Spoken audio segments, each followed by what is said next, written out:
Hello everyone, कैसे हैं आप लोग। आई होप कि आप लोग बहुत अच्छे होंगे और अपनी पढ़ाई को भी बहुत अच्छे तरीके से कंप्लीट और कवर अप कर रहे होंगे।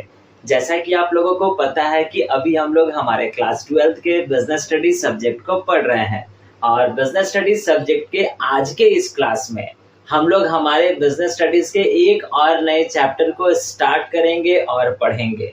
जो हमारा चैप्टर होगा वो एज अ चैप्टर नंबर 2 के तौर पे होगा, जिसका नाम कहता है प्रिंसिपल्स ऑफ मैनेजमेंट, जिसको हिंदी में कहा गया है प्रबंधन के सिद्धांत। तो आइए बिना वक्त गवाए, बिना देरी किए आज के इस क्लास को, आज के इस वीडियो को शुरू करते हैं और हम लोग पढ़ते हैं हमारे आज वाले चैप्टर को।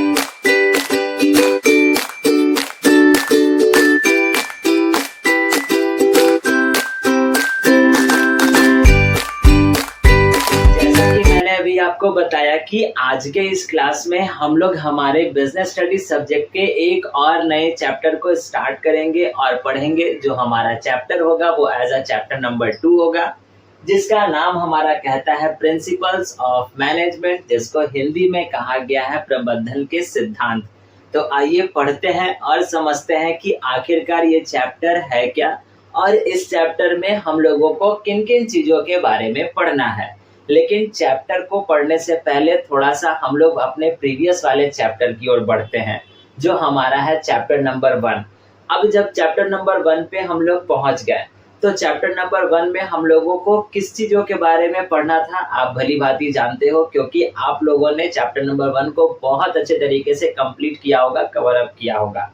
तो चैप्टर नंबर 1 में हम लोगों ने पढ़ा था कि किसी भी एक ऑर्गेनाइजेशन के किसी भी एक गोल को अचीव करने के लिए हम लोग मैनेजमेंट करते हैं, और जहां मैनेजमेंट होगा वहीं कोऑर्डिनेशन भी होगा। और ये मैनेजमेंट और कोऑर्डिनेशन करता कौन है? तो एक मैनेजर करता है। तो वही यहाँ पर कहता है कि जब कभी भी कोई भी एक मैनेजर किसी भी एक ऑर्गेनाइजेशन के किसी भी एक गोल को अचीव करने के लिए मैनेजमेंट करता है, तो उस दौरान उस मैनेजर के पास कई सारे सिचुएशंस आते हैं और उन सिचुएशन को किस तरीके से हैंडल करना है, उन सिचुएशन से किस तरीके से बाहर निकलना है, वही सारे के सारे चीजें हमको कौन बताता है या फिर उस मैनेजर को कौन बताता है? तो यही हमारे मैनेजमेंट के प्रिंसिपल्स बताते हैं। बेसिकली कहा यह गया है कि मैनेजमेंट के प्रिंसिपल्स जो हैं वो बेसिकली एक प्रबंधन के सिद्धांत हैं, जिसके बेसिस पर एक मैनेजर जो होता है वो किसी भी एक ऑर्गेनाइजेशन का किसी भी एक गोल को अचीव कर पाता है। और वैसे भी हम लोगों को बचपन से ही सिखाया गया है या बताया गया है कि बेटा जब कभी भी तुम किसी भी काम को करो तो बहुत अच्छे तरीके से करो, सही ढंग से करो, सही तरीके से करो, और उस पर्टिकुलर काम को करने के पीछे जो है वो कोई ना कोई एक अच्छा तरीका होता है, कोई ना कुछ ना, यानी उनका उस काम को करने के पीछे कुछ ना कुछ सिद्धांत भी होता है। और हम लोग जो है वो उस पर्टिकुलर काम को सही तरीके से करने के लिए या सही ढंग से करने के लिए हम लोग जो है वो अपने बड़ों के बताए हुए तरीकों को ही अपनाते हैं, जिससे हमारा काम जो है वो अच्छे तरीके से कंप्लीट हो जाए और अच्छे ढंग से हो जाए। तो वही हमारा जब कभी भी किसी भी एक ऑर्गेनाइजेशन में जब कभी भी कोई भी एक मैनेजर मैनेजमेंट करता है या कोऑर्डिनेशन करता है, तो उस दौरान यानी मैनेजमेंट करने के दौरान मैनेजर के पास जो है वो कई सारे सिचुएशंस आते हैं और उन सिचुएशंस को किस तरीके से हैंडल करना है, किस तरीके से उस प्रॉब्लम को सॉल्यूशन में कन्वर्ट करना है, वही सारे के सारे चीज हमको कौन बताता है? यही मैनेजमेंट के प्रिंसिपल्स बताते हैं। क्योंकि आपको पता होना चाहिए कि जब कभी भी कोई भी एक मैनेजर होगा एक ऑर्गेनाइजेशन के गोल को जब वो अचीव करेगा, तो उस दौरान उनको बहुत सारे अलग अलग सिचुएशन से फेस करना पड़ेगा। तो जब जैसा सिचुएशन होगा उसके हिसाब से हमारे पास इस मैनेजमेंट में प्रिंसिपल्स बने हुए हैं, ठीक है। और इन्हीं सारे के सारे प्रिंसिपल्स को हम लोग जो है वो इस वाले चैप्टर में पढ़ेंगे और समझेंगे, ठीक। तो आइए पढ़ते हैं और समझते हैं कि आखिरकार मैनेजमेंट के कौन कौन से प्रिंसिपल्स हैं और उन प्रिंसिपल्स का क्या मतलब होता है। लेकिन सबसे पहले हम कुछ और यानी सबसे पहले एक और इम्पोर्टेंट बात के बात कर लेते हैं, यानी कि एक इम्पोर्टेंट जानकारी ले लेते हैं। अगर आपसे कभी भी ये कोई पूछ दे कि जब कभी भी हम लोग जो है वो प्रिंसिपल्स ऑफ मैनेजमेंट को पढ़ रहे हैं तो ये जितने भी प्रिंसिपल्स लिखे गए हैं मैनेजमेंट के, तो क्या ये जो है वो बस केवल अपने दिमाग में यानी मनगढ़ंत बातें लिखी गई हैं, या एक रात में किसी के दिमाग में आया होगा तो उसने कॉपी कलम लिया और लिख दिया, या कोई एक कहानी है? तो आप याद रखिएगा, ना तो ये कहानी है, ना ही ये मनगढ़ंत बातें हैं, और ना ही किसी को रात में सपना आया था कि चलो सपना आया तो मैनेजमेंट में ऐसे ऐसे सिचुएशन आते होंगे तो इसका ये सोल्यूशन लिख दो। ऐसा कुछ भी नहीं है। इन यानी जो भी प्रिंसिपल्स हमारे पास हैं जिनको हम लोग इस चैप्टर में पढ़ेंगे, ये सारे के सारे प्रिंसिपल्स को लिखा गया है सालों के ऑब्जर्वेशन से, सालों के एक्सपेरिमेंट्स के बाद, यानी कि सालों के एक्सपेरिमेंट्स के बाद और सालों के ऑब्जर्वेशंस के बेस्ड पर ही इन सारे के सारे प्रिंसिपल्स को लिखा गया है। और ये प्रिंसिपल्स लिखा किसने है? तो इन प्रिंसिपल्स को दो महान व्यक्तियों ने लिखा है, और जो दो महान व्यक्ति हैं उनका नाम कहता है, सबसे पहले वाले का जो नाम है जो कहता है हेनरी फॉयल, जो कि हमारे फादर ऑफ जनरल मैनेजमेंट या कि फादर ऑफ मैनेजमेंट के नाम से भी जाने जाते हैं। ठीक, इस बात को आप याद रखिएगा, ये आपसे मल्टीपल टाइप्स क्वेश्चंस में पूछा जाएगा कि फादर ऑफ मैनेजमेंट या तो फादर ऑफ जनरल मैनेजमेंट कौन है? तो हेनरी फॉयल है। और दूसरा फादर ऑफ साइंटिफिक मैनेजमेंट, तो फादर ऑफ साइंटिफिक मैनेजमेंट कौन है? तो F.W. टेलर है, जिनका पूरा नाम फ्रेडरिक वेंसलो टेलर है। ठीक है, तो इन्हीं दोनों महान व्यक्तियों के द्वारा जो भी प्रिंसिपल्स लिखे गए हैं मैनेजमेंट के, वो इन्हीं दोनों ने लिखे हैं। और जो भी प्रिंसिपल्स लिखे गए हैं जिनको आज के इस दौर पर मैनेजर्स जो है वो एक ऑर्गेनाइजेशन के गोल को अचीव करने के लिए यूज करते हैं, उन एप्लीकेशंस को यानी उन प्रिंसिपल्स को अप्लाई करते हैं, तो वो सारे के सारे प्रिंसिपल्स जो है वो सालों के ऑब्जर्वेशन के बेस्ड पर लिखे गए हैं, सालों के एक्सपेरिमेंट्स के बेस्ड पर लिखे गए हैं। तो आप इस बात को याद रखिएगा कि जो भी प्रिंसिपल्स हमारे मैनेजमेंट के हैं वो मन घड़त बातें नहीं है, सपनों में नहीं आया था तो हम ऐसा नहीं लिखे थे। ठीक, आइए अब हम लोग पढ़ते हैं और समझते हैं कि आपका बुक, हमारा चैप्टर क्या कहता है। देखिए क्या लिखता है, कहता है क्या, the principle of management are broad, यानी कि जो मैनेजमेंट का प्रिंसिपल्स है वो ब्रॉड है, एंड जनरल गाइडलाइंस, और ये जो भी प्रिंसिपल्स हैं मैनेजमेंट के वो एक गाइडलाइंस है, वो एक सोल्यूशन की तरीके से काम करता है।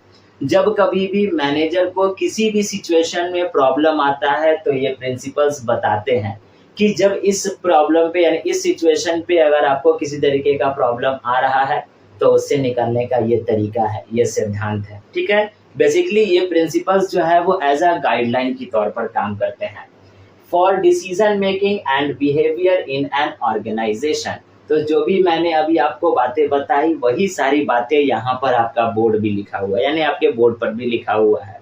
नेक्स्ट वाला पॉइंट हमारा दोनों जो है वो मोस्ट इम्पॉर्टेंट पॉइंट है, मोस्ट इम्पॉर्टेंट लाइन है, जो कि हमारा पहला कहता है फादर ऑफ जनरल मैनेजमेंट या तो फादर ऑफ मैनेजमेंट कौन है भाई? तो हेनरी फॉयल जी हैं। ठीक, दूसरा फादर ऑफ साइंटिफिक मैनेजमेंट कौन है? तो F.W. टेलर है, जिनका पूरा नाम फ्रेडरिक वेंसलो टेलर है। ठीक है, आई होप कि आपको यहाँ तक चीजें अच्छे तरीके से समझ में आ गई होंगी। अब नेक्स्ट टॉपिक की ओर बढ़ते हैं।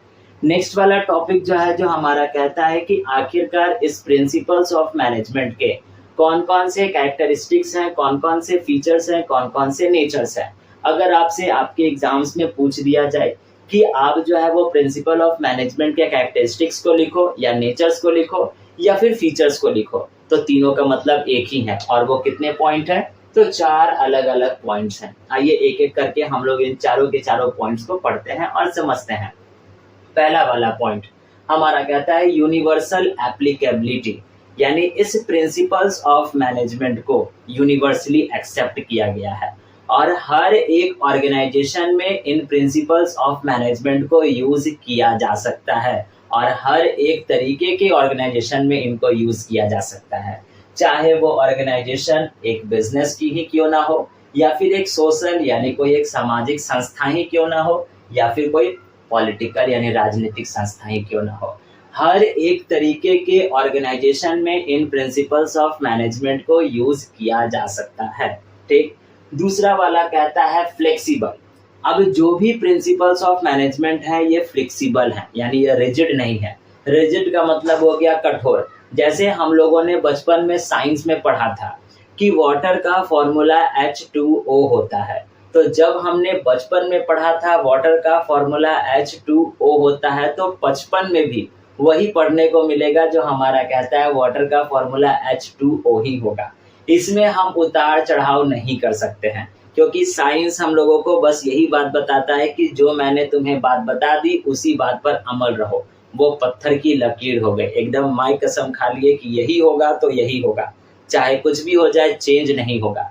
लेकिन प्रिंसिपल ऑफ मैनेजमेंट ऐसा नहीं है। प्रिंसिपल्स ऑफ मैनेजमेंट जो है जो फ्लेक्सिबल है। फ्लेक्सिबल का मतलब क्या हो गया कि दे आर नॉट रिजिड, यानी कि ये कठोर नहीं है। Managers can modify them according to the situation, यानी कि किसी भी एक ऑर्गेनाइजेशन के मैनेजर्स जो है वो सिचुएशन के हिसाब से इन प्रिंसिपल्स को मॉडिफाई कर सकते हैं, क्योंकि हर एक जगह का सिचुएशन अलग होता है, हर एक का ऑर्गेनाइजेशन अलग होता है, कुछ बड़े होते हैं तो कुछ छोटे होते हैं। तो वहाँ पर जो सिचुएशंस जो क्रिएट होते होंगे या प्रॉब्लम्स जो क्रिएट होते होंगे वो अलग अलग तरीके के होते होंगे। तो प्रिंसिपल्स वही हैं, लेकिन उनमें हम मॉडिफिकेशन कर सकते हैं। ठीक, तीसरा वाला पॉइंट हमारा कहता है मेनली बिहेवियरल। अब ये मेनली बिहेवियरल का मतलब क्या है? प्रिंसिपल्स ऑफ मैनेजमेंट हम लोगों को ये सिखाता है और बताता है कि एक ऑर्गेनाइजेशन के अंदर बहुत सारे इंसान, बहुत सारे लोग काम करते हैं, और जब कभी भी किसी भी एक ऑर्गेनाइजेशन के अंदर बहुत सारे लोग, बहुत सारे इंसान काम करेंगे तो उनका स्वभाव, उनका व्यवहार एक दूसरे से अलग होगा। लेकिन यहाँ पर प्रिंसिपल ऑफ मैनेजमेंट हमको क्या सिखाता है कि जब कभी भी एक ऑर्गेनाइजेशन के अंदर बहुत सारे लोग काम करते हैं, उनका अगर व्यवहार, उनका स्वभाव अलग है तो कोई दिक्कत नहीं है, हमको उनसे काम लेना है और उनके कामों को एक ऐसे दिशा में लेकर कर जाना है जिससे हमारे ऑर्गेनाइजेशन का भला हो सके। ठीक है, और बाकी का उन सारे के सारे इंसान के बीच में एक टीम वर्क नाम का जो चीज है वो बिल्डअप हो जाए। ठीक, लास्ट वन हमारा जो कैरेक्टरिस्टिक्स है जो हमारा कहता है कॉज एंड इफेक्ट रिलेशनशिप। अब प्रिंसिपल्स ऑफ मैनेजमेंट ये भी हमको बताते हैं कि कौन से प्रिंसिपल्स को तुम अपनाओगे जिसका आउटकम ये होगा। यानी कभी कभी होता है ना कि लोगों कहते हैं कि अगर तुम ऐसा काम करोगे तो ऐसा रिजल्ट होगा। तो वही यहाँ पर प्रिंसिपल्स ऑफ मैनेजमेंट भी हमको सिखाता है कि अगर तुम इस सिचुएशन में इस तरीके के प्रिंसिपल को अप्लाई करते हो तो उसका आउटकम ये होगा। यानी कि यहाँ पर क्या कहता है कि कॉज भी है, कारण भी है कि अगर तुम्हारे साथ ऐसा सिचुएशन है तो तुम इस वाले प्रिंसिपल को अप्लाई करो, उसका सोल्यूशन भी तुमको मिल जाएगा, इसका रिजल्ट ये होगा। ठीक है, तो यही सारे के सारे हमारे पास कैरेक्टरिस्टिक्स होते हैं, नेचर्स होते हैं, फीचर्स होते हैं प्रिंसिपल्स ऑफ मैनेजमेंट के। आई होप सो कि आपको ये सारे के सारे कैरेक्टरिस्टिक्स, फीचर्स और नेचर्स अच्छे तरीके से समझ में आ गए होंगे। तो अभी आप सबसे पहले क्या कीजिए, वीडियो को यहाँ पर पॉज कीजिए और इसका स्क्रीनशॉट लेकर कर अपने पास रख लीजिए और मेक श्योर कि आप इसको अपने कॉपी में बहुत अच्छे तरीके से राइट डाउन कीजिएगा। ठीक है, तो आज के इस वीडियो के लिए बस इतना ही हम लोग रहने देते हैं। ये वाला वीडियो, ये वाला पार्ट हमारा इस चैप्टर का बस केवल इंट्रोडक्शन पार्ट था। अब आने वाले वीडियो में हम लोग मिलेंगे, यानी कि इसी चैप्टर के हम लोग हमारे नेक्स्ट वाले पार्ट पे मिलेंगे, जिसपे हम लोग पढ़ेंगे कि हेनरी फॉयल जी के द्वारा या फिर FW टेलर जी के द्वारा जो भी प्रिंसिपल्स लिखे गए हैं उन प्रिंसिपल्स के क्या मतलब होते हैं। ठीक, तो हर एक के प्रिंसिपल्स को पढ़ेंगे और एक एक करके अच्छे तरीके से समझेंगे। तो इसी कारण से आज के इस वीडियो के लिए बस इतना ही हम लोग रहने देते हैं। अगर आप इस वीडियो को यहाँ तक देखे हो, आज का ये वाला टॉपिक, मेरी बातें आपको अच्छे तरीके से समझ में आ गई हैं, तो वीडियो को लाइक करके जाइएगा। चैनल पर नए होंगे तो चैनल को सब्सक्राइब भी कर लीजिएगा और अपने फ्रेंड्स के साथ शेयर भी करते जाइएगा। और लास्ट जाते जाते एक प्यारा सा कमेंट भी करते जाइएगा। अब हम लोग मिलेंगे आपके इसी वाले चैप्टर के, यानी कि चैप्टर नंबर 2 के पार्ट नंबर 2 पे। तब तक के लिए आप अपना ख्याल रखिएगा, ध्यान रखिएगा। Thank you and bye bye.